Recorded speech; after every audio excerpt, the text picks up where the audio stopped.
So we'll have the bed located right next to you. And each time you feed her, you're going to feed her on the bed. You can drop it if you'd like. So you can see the leash will be underfoot.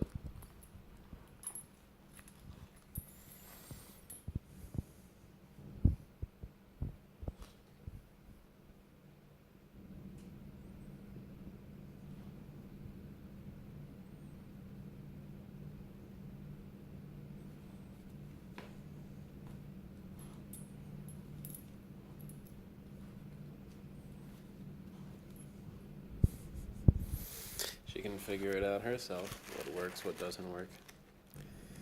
I like for her entire body to be on the bed, if possible. So when you're giving her the food, you can reposition her. But the process of giving her food starts when she's down on her bed. Later on, you can try to include distractions in all of this.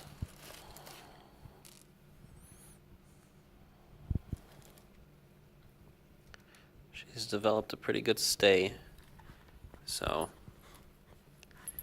she should. Again, this is all contextual. With me, she knows going forward doesn't work.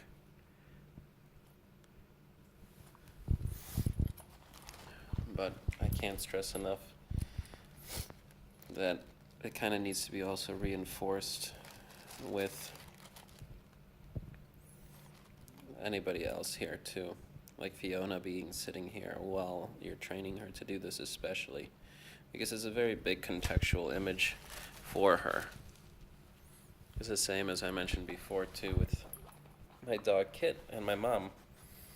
He's a gentleman during dinner time with me, but he's a little hellion with her. He'll steal her slipper, he'll run into another room with it so she chases after him, he'll drop the slipper and then run back towards the kitchen to steal off whatever's on the kitchen table.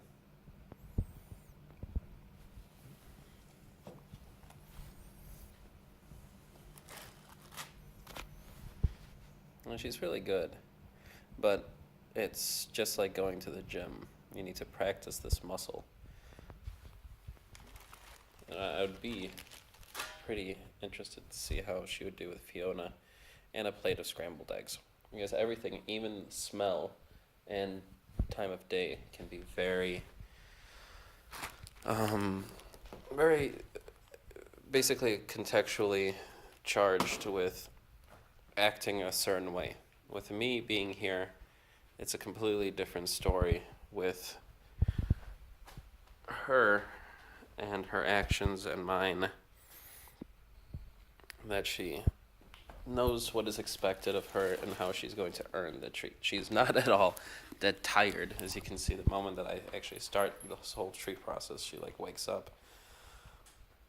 But it's a behavior that I've been reinforcing with her. This calmness, this relaxed behavior that is pointless to move and to go after the food because I'll always be faster.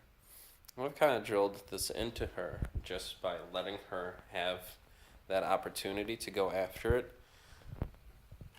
and just being there fast enough to take it away if she did. Like I would actually step on it and move it away if she did do it, or get my hand in between her and make sure she didn't follow through. So it's going to be important to do that with the eggs. That doesn't matter where this food is. Haha, see? So she went, and my hand, you can't see it in the video, but my hand went up.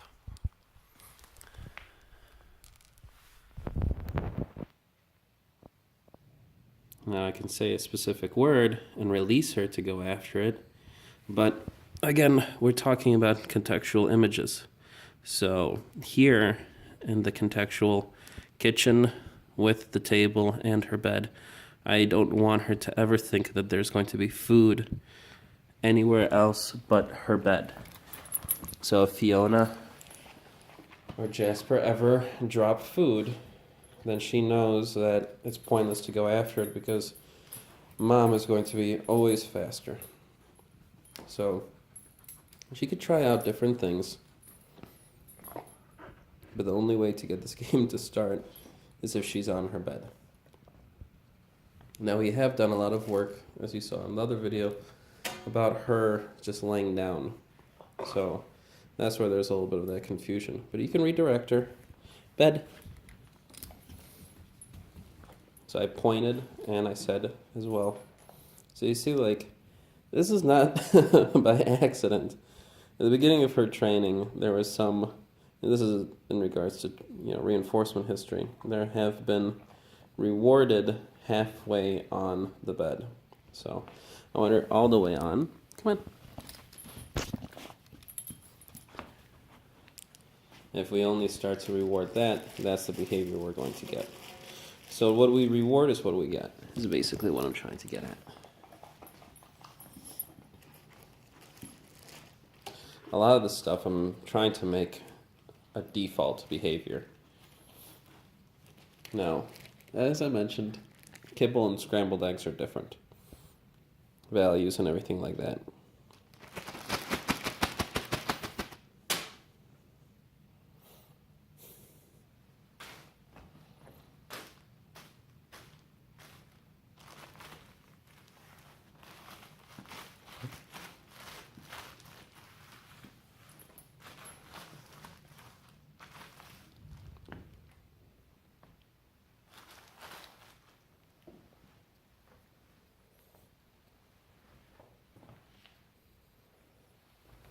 I wouldn't want to go too far because as much as I trust her,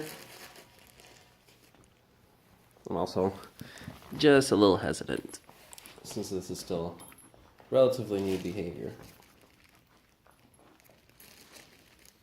I don't think she's not capable of doing it. Like this time I'll actually close the ziplock up so it's not too easy and buy myself a little bit more time.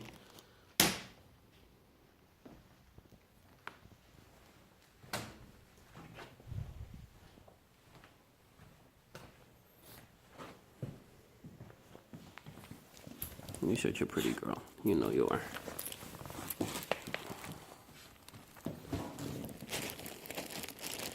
So moving forward with breakfast, this is how I would have it set up.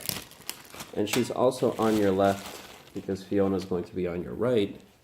I want her not to be in the face of, distractions and being right there within a foot.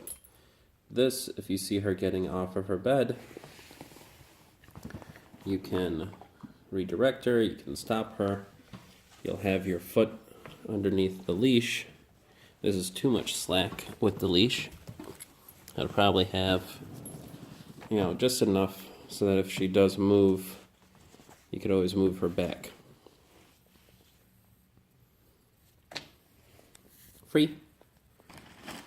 Free. So if she tries to go after it, you can see how the leash, being underneath my foot, doesn't go too far. She can't even jump up onto the counter. Bed.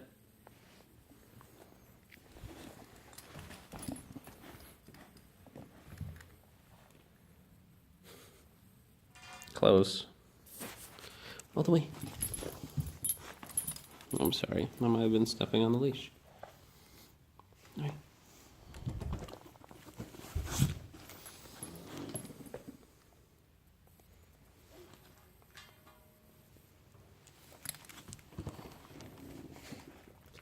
So it's also going to just be important to make sure that all food, all the time, goes on her bed. That she doesn't even think about going anywhere else but staying on her bed. Yeah. I mean, it's close, but it's not on the bed, so she can't get it, right? And she can obviously try and go get it. If she does, I would close it and remove my hand. So, definition of negative punishment. You can see there's nothing, there's no ahs, there's no's, there's no screaming, no nothing.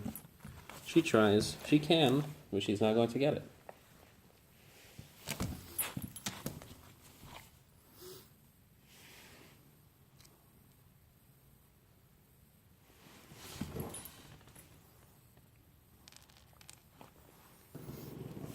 Ha ha ha. So you see? She tries to go after it, and we just move. Right, back on your bed.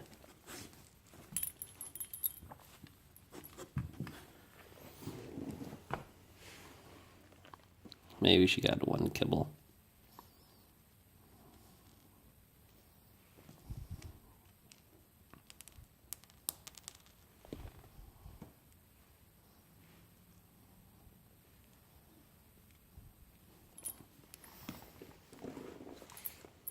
There you go. Just try that a couple of times. Over time, you won't have to have the leash on her, but this is just so that this prevents her from actually going over and stealing Fiona's food. Yeah. Is it belly rub time? Is it belly rub time? Is it belly rub time? Yeah, it is. You did so well.